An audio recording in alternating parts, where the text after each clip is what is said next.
Hello, I'm Dr. Simon Petrides, and this lecture is about injections in MSK and sport and exercise medicine.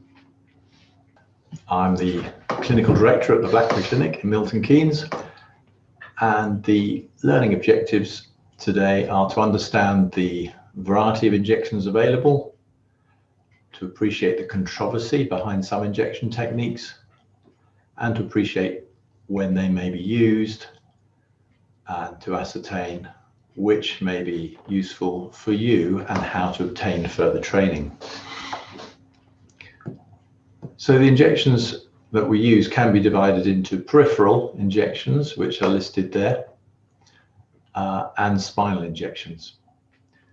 The peripheral ones involve joint injections, soft tissue, trigger point injections, around tendons, into bursae, around ligaments, and into the tenoosseous junctions.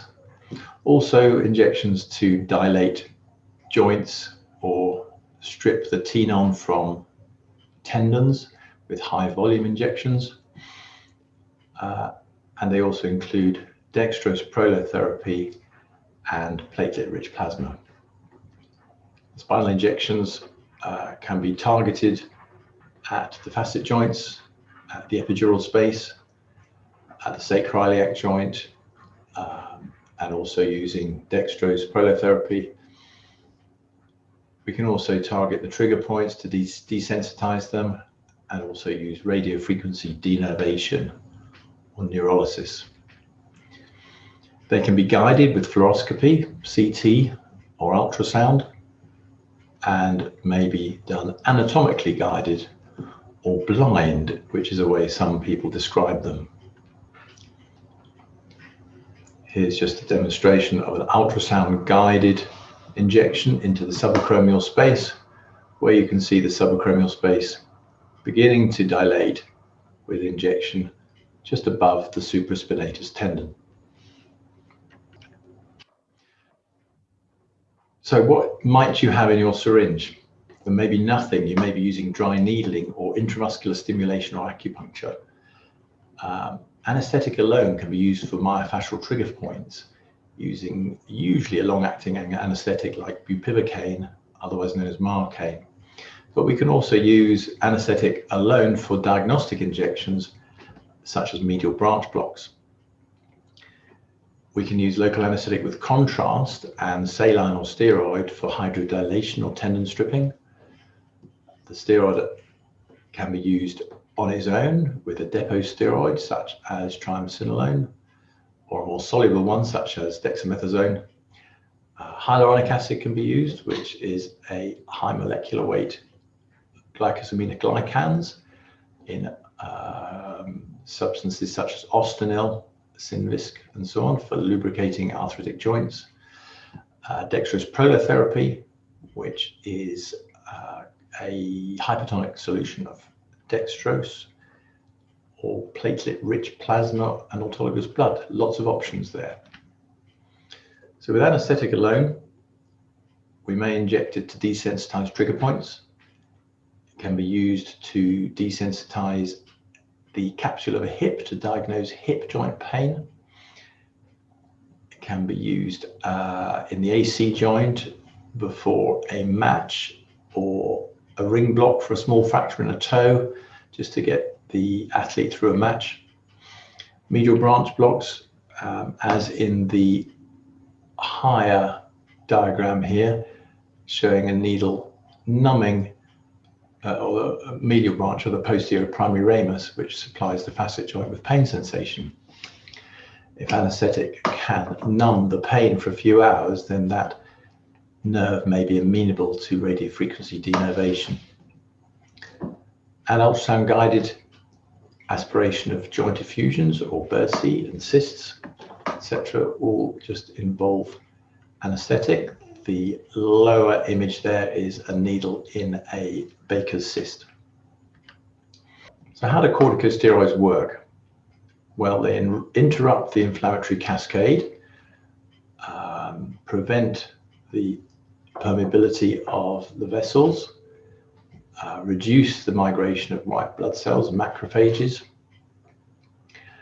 and reduce the presence of inflammatory mediators, thus calming inflammation, and they are some of the strongest anti-inflammatories known to man.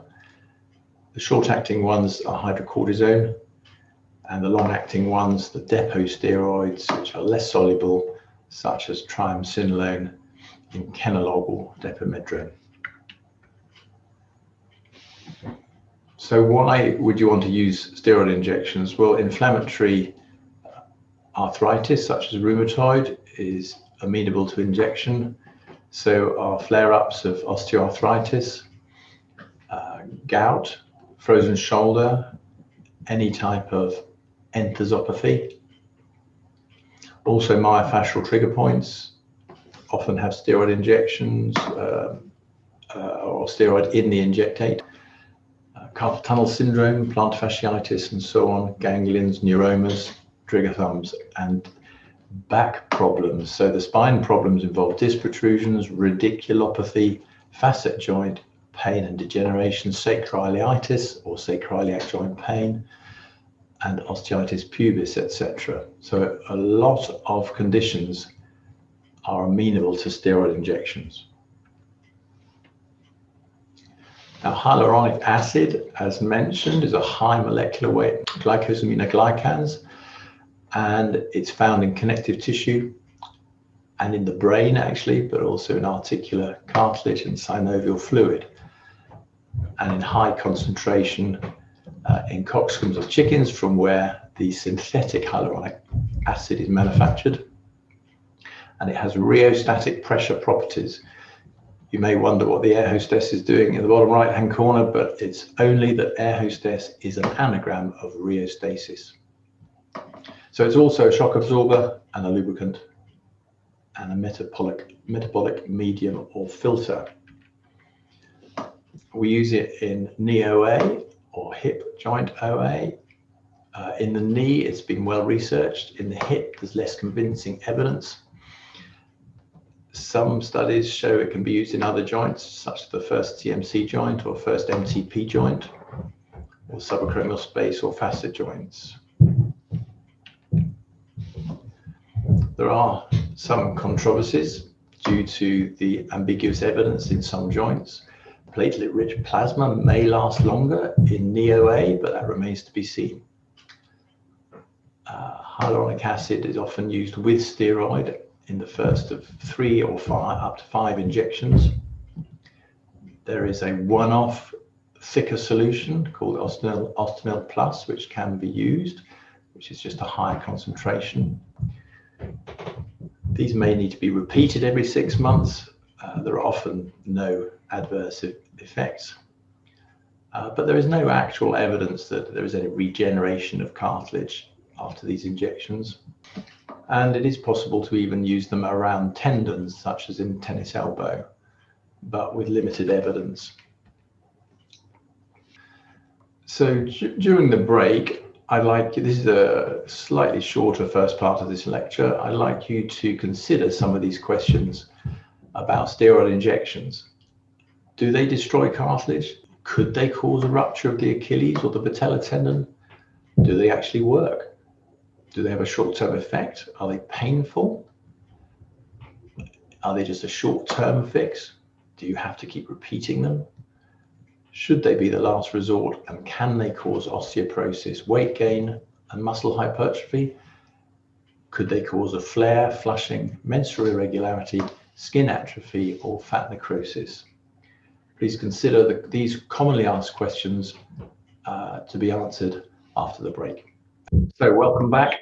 I hope you've had some time to look at these questions and come up with some answers. So, do cortisone injections destroy cartilage? Well, this has actually not been proven in vivo clinical studies. There is some evidence that there may be some delay in healing of acute injury in rabbit tendons. Can they cause rupture of the Achilles? Well, this is unproven in vivo clinical studies also. There is no direct evidence that this is the case. Often people who have ruptured Achilles have undergone several months or years of degenerative change and have had steroid injections, which do reduce inflammation and reduce pain and enable them to continue to use a degenerating tendon. So do steroid injections work? They do work, but they also need to be associated with well-targeted rehab. Is it just a short-term effect? It may be, but it allows a therapeutic window for decent, well-targeted rehab. Are they painful? Not if done properly. You can use anaesthetic injection for the skin, and a slow injection using anaesthetic often reduces the pain. Are they a short-term fix? Again, not with good rehab, addressing underlying biomechanical imbalances. So looking at the underlying cause of the inflammation and not just trying to block the inflammation itself. And do they need repeating? But obviously not if associated with good rehab and dealing with the underlying causes. And are they the last resort? Well, they can be first line resort in frozen shoulder and shoulder impingement, and knee OA, disc protrusions in the lumbar spine, trigger finger, for example, and first CMC joint OA. Often they have the best effect to allow some decent rehab to follow. So do they cause all of the side effects of steroids? And the answer is no, not in normal doses used in injections. Can they cause a flare or flushing, menstrual irregularity, or even local skin atrophy and fat necrosis? And the answer is yes, so the patient has to be warned about the possibility of this. Okay, so now we're going to move on to a new topic, regenerative medicine. Under this title comes dextrose prolotherapy, phenol with dextrose prolotherapy, platelet-rich plasma, mesenchymal stem cell therapy, and gold-induced cytokine therapy, all reasonably recent developments. So lumbar instability is a common reason to use dextrose prolotherapy. This instability may be discogenic or caused by a spondylolisthesis or pars defects, often seen in young adults in sports such as cricket or tennis and ballet. Prolotherapy can be used in arthritis of the knee and hip, in tendinopathies or enthesopathies, medial collateral ligament partial tears, in coccydynia, and it's even sometimes injected into discs, in internal disc disruption and disc degeneration. And it hasn't been known to be used in acute muscle tears and acute ligament injuries. So what does it do? It's an osmotic irritant. It's a hypertonic solution of dextrose, commonly used in 12.5 or 15%, sometimes 25%. In the lumbar spine, we inject it in solution with 1% phenol, which is more of a chemical irritant. And this stimulates migration of fibroblasts and deposition of fibrin, and the production of tropocollagen, which matures to form normal collagen fibers. If dextrose is injected in a 5% solution in water or saline, it also acts on the sodium, potassium, calcium channels and acts as a neuromodulator, so thus dampening down sensory nerves, otherwise known as perineural injection therapy or neural prolotherapy. Part of the action of this irritation is to stimulate growth factor production from platelets, such as connective tissue growth factor, transforming growth factor beta, and so on.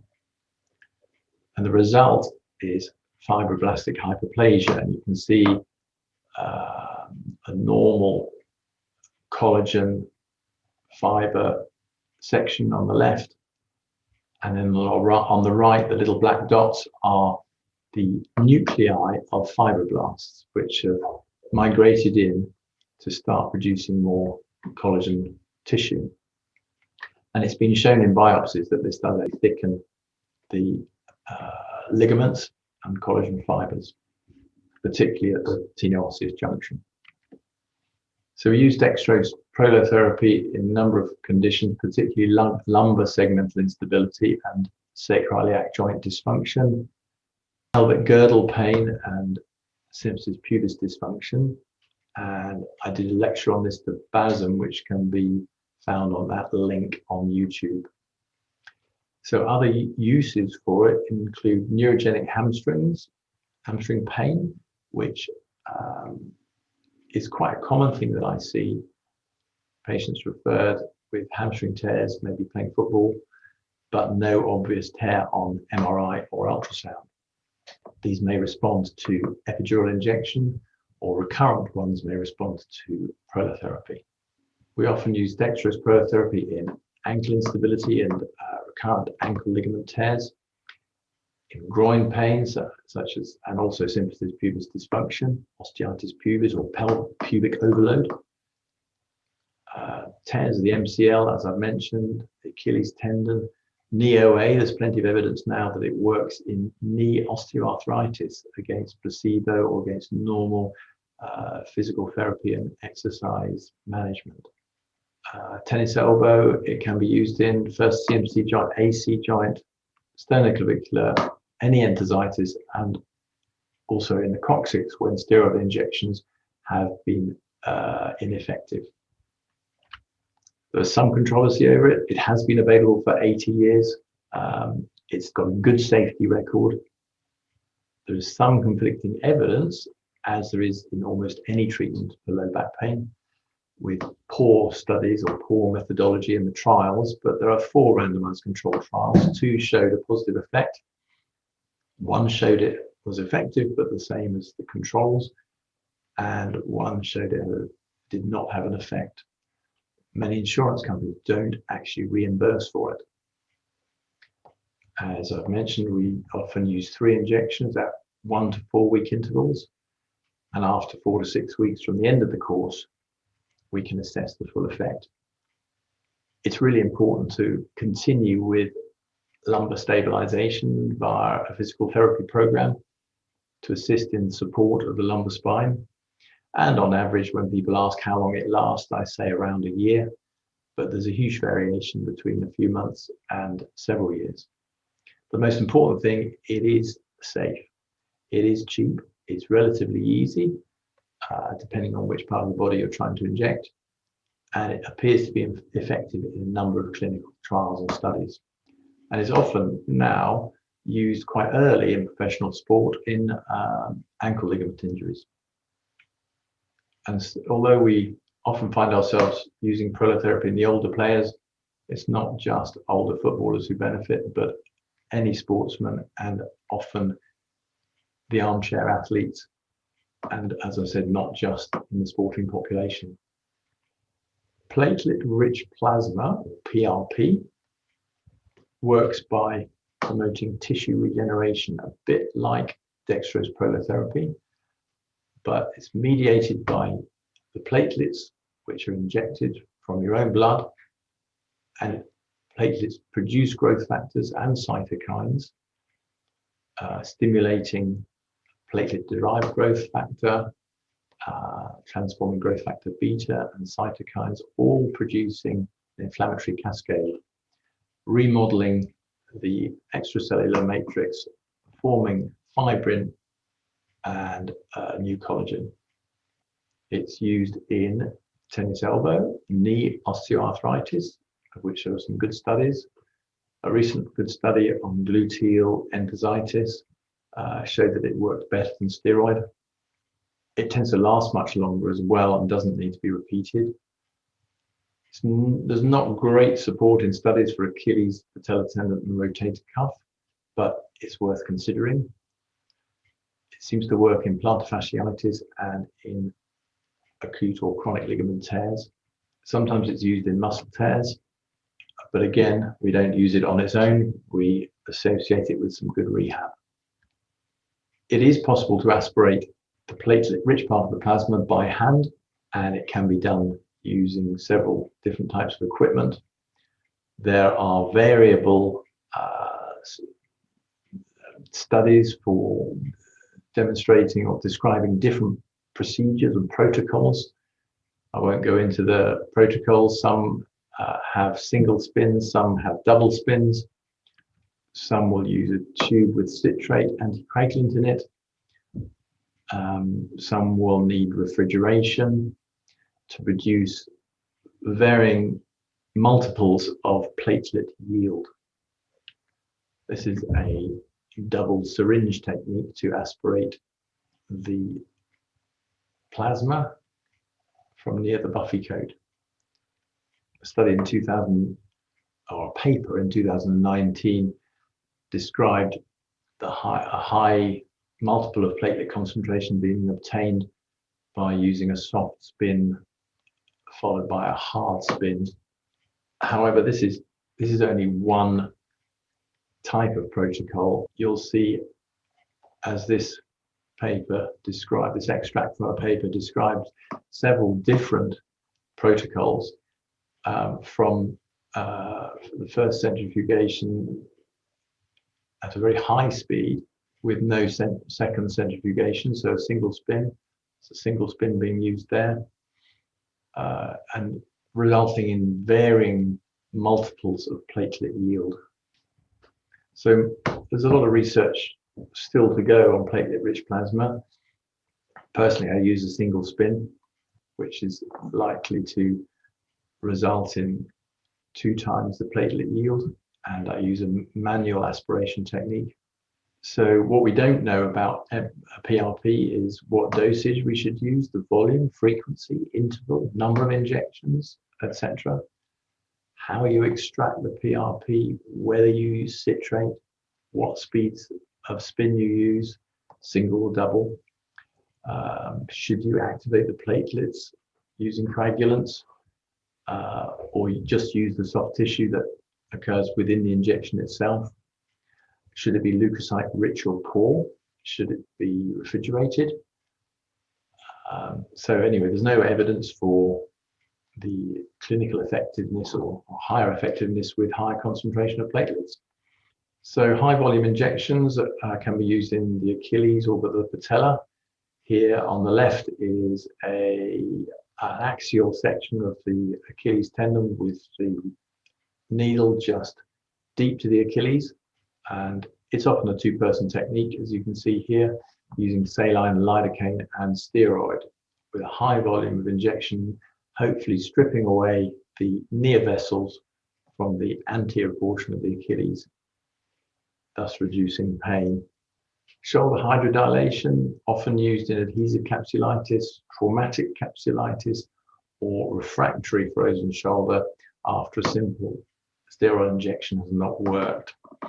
This is an arthrogram during a hydrodilation procedure where the axillary recess has filled with contrast, and normally this means that the shoulder is full.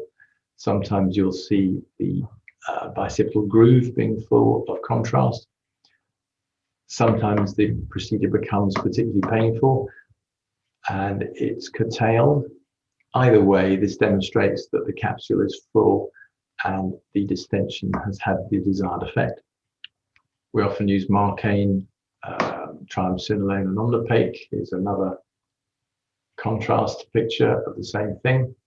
So once that subscapular bursa has ruptured, or the contrast has gone down the long head of the bicep sheath, then that's when the injection is terminated. Normally that's 20 or sometimes 30 mils of fluid. You continue with rehab, and often there's quite a dramatic improvement in shoulder movement.